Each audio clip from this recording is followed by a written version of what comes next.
Donc, merci d'être venu.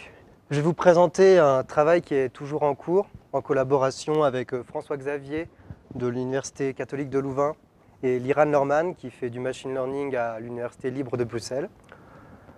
Le but est de comparer des attaques par canon caché, dit l'attaque template qui est plutôt classiquement utilisée, et les attaques qui utilisent le machine learning. Je vais te mettre là. Donc tout d'abord, je vais faire aussi une explication sur la manière dont fonctionnent les attaques par canaux cachés. Je vais un peu plus rentrer dans les détails concernant la manière dont les attaques fonctionnent, par exemple l'attaque template. Je vais expliquer brièvement le machine learning et je vais montrer nos résultats et la manière dont on a comparé les deux attaques. Donc ce schéma résume le fonctionnement en gros d'une attaque par canaux caché. On suppose qu'on a un appareil qui va exécuter une primitive cryptographique dont on va pouvoir mesurer par exemple la consommation en courant. Et de l'autre côté, l'attaquant va essayer de modéliser la consommation en courant de cet appareil. Donc pour cela, il y a deux manières de faire. Soit en utilisant des hypothèses a priori, par exemple en supposant que la consommation dépend du poids de Hamming de la donnée manipulée, ou en cherchant à directement modéliser précisément le modèle. Donc ce qui forcément sont des attaques plus puissantes, mais font des hypothèses plus fortes sur les capacités de l'attaquant. Enfin, lors de la phase d'attaque, on va comparer le modèle aux traces réelles avec d'un distingueur statistique en comparant toutes les clés exhaustivement. Donc quand je dis exhaustivement, c'est en divide and conquer, donc c'est par exemple un octet de clés. Et la bonne clé doit alors apparaître si le modèle est assez précis.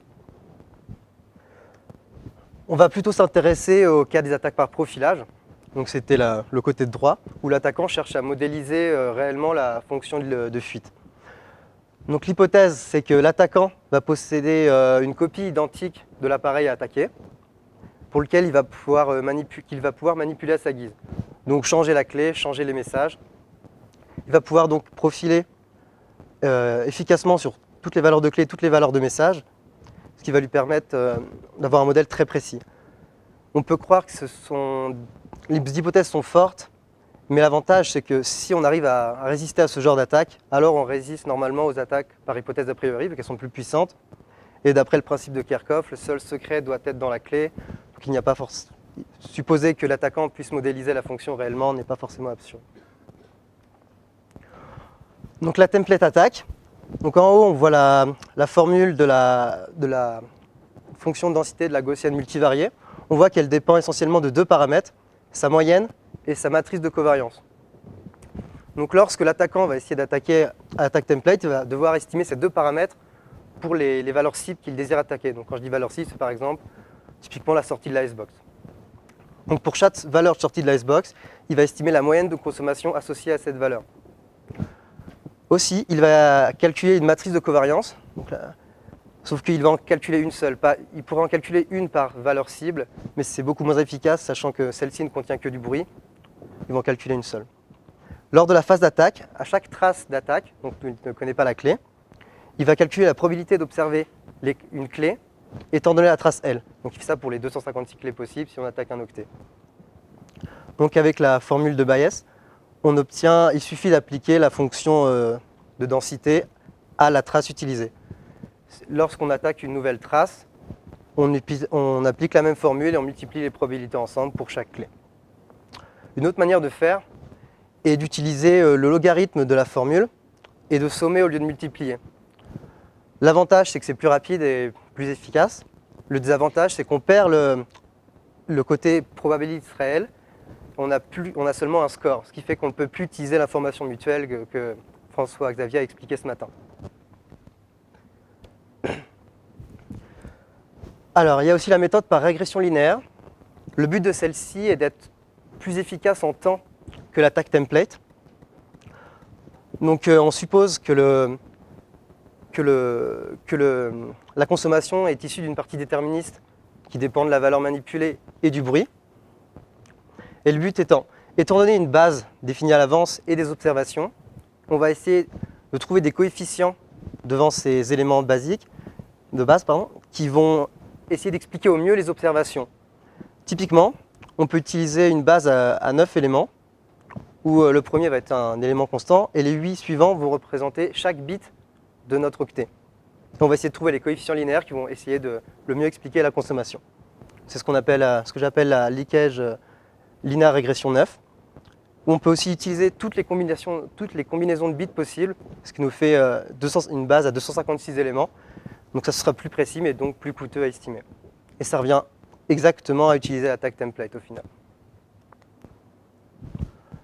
Le machine learning, pour la classification, il y a essentiellement 2 méthodes. Il y a l'apprentissage non supervisé, qui ne va pas nous intéresser dans ce cas-ci, et il y a l'apprentissage supervisé. L'apprentissage supervisé fonctionne en 2 étapes. La première, c'est une étape d'apprentissage, où étant donné un ensemble de données qui sont labellisées, on va essayer de les séparer au mieux. Donc, des données labellisées, dans le cas des side channels, ça va être des traces de consommation dont on connaît la valeur cible, donc la clé et le message, qui vont permettre de faire une phrase d'apprentissage exactement comme lors de l'attaque template où on crée le modèle de consommation.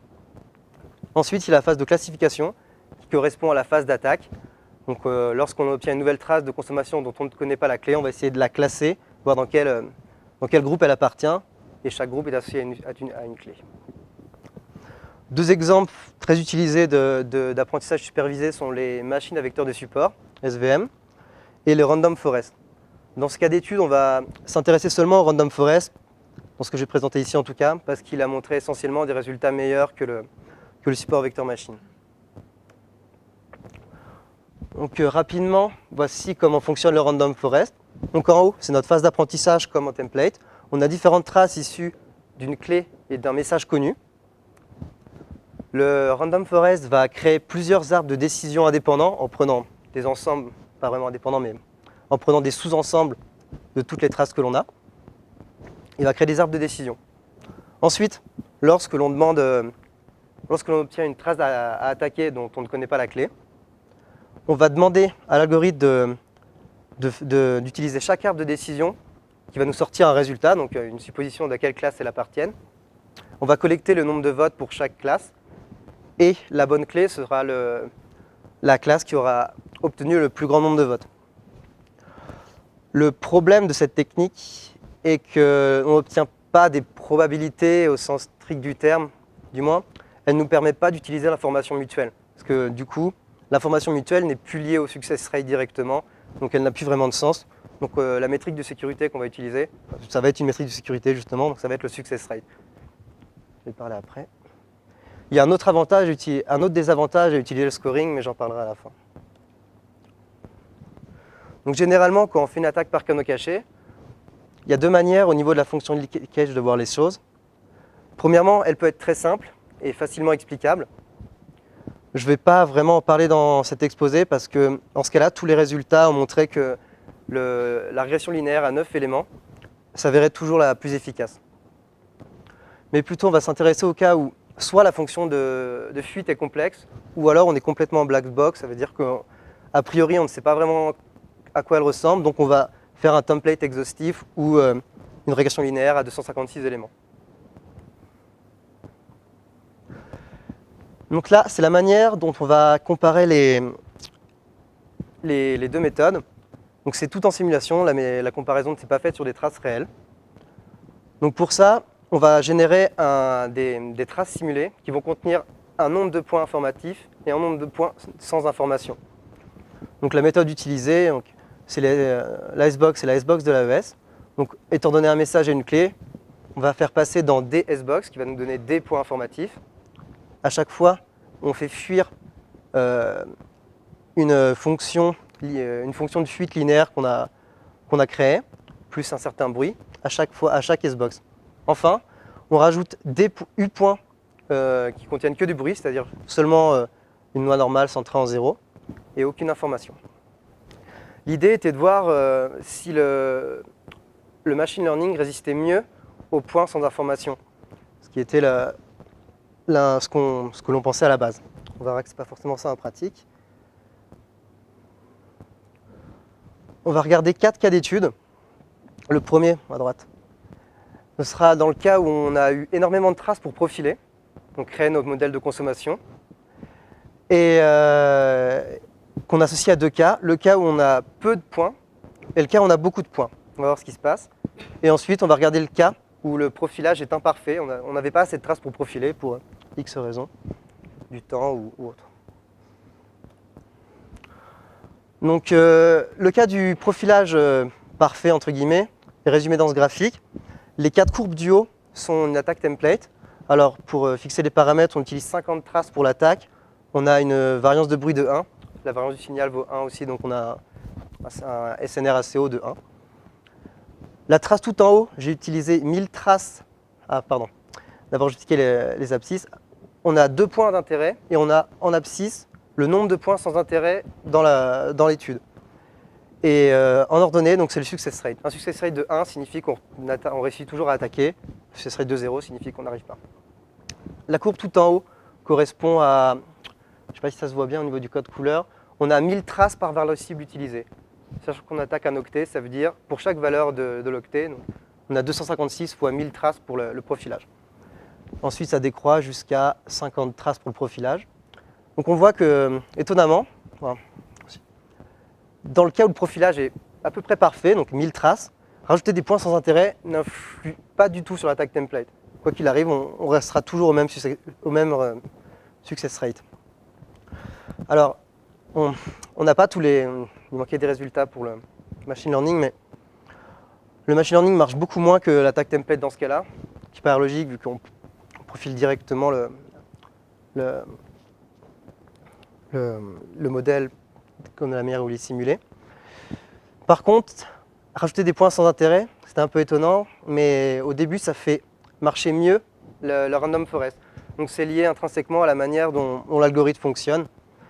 Et normalement, après, les résultats vont arriver, mais la courbe devrait décroître. Alors, du coup, on va plutôt s'intéresser au cas du profilage non parfait. Donc là, on a seulement 2 traces par valeur cible, ce qui fait qu'on a en tout 512 traces pour le profilage.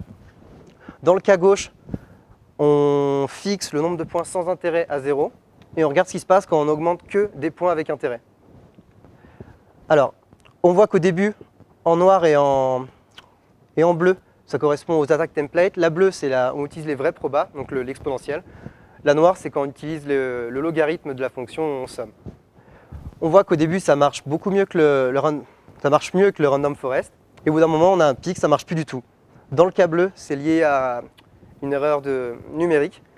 Le calcul de l'exponentielle, à la fin, fait qu'on a des problèmes numériques à cause du nombre de dimensions. Et on atteint le delta machine et on ne peut plus rien faire.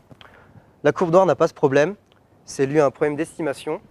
Plus le nombre de dimensions augmente, plus la taille de la matrice de covariance augmente. Et on n'a pas assez de données pour l'estimer correctement. Du coup, l'attaque ne marche plus du tout. Cependant, dans ce cas-là, le random forest n'a pas de problème avec le nombre de points d'intérêt, va continuer à marcher.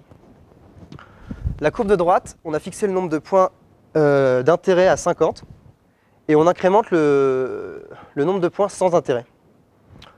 Au début, pareil, l'attaque template marche mieux. Et on a les deux mêmes cas, le problème du delta machine, puis le problème d'estimation qui arrive, alors que le random forest marche mieux dans ce cas-là, arrive au bout d'un moment à marcher mieux. Donc voilà, j'avais fixé 10 traces d'attaque et toujours un SNR de 1. Donc là, ce sont exactement les mêmes expériences en augmentant... il y a une erreur là, justement, on a augmenté le bruit, qui vaut maintenant 5, ce qui fait un SNR de 0,2. On a essentiellement les mêmes résultats. Bon, après, il faut savoir que c'est vraiment un cas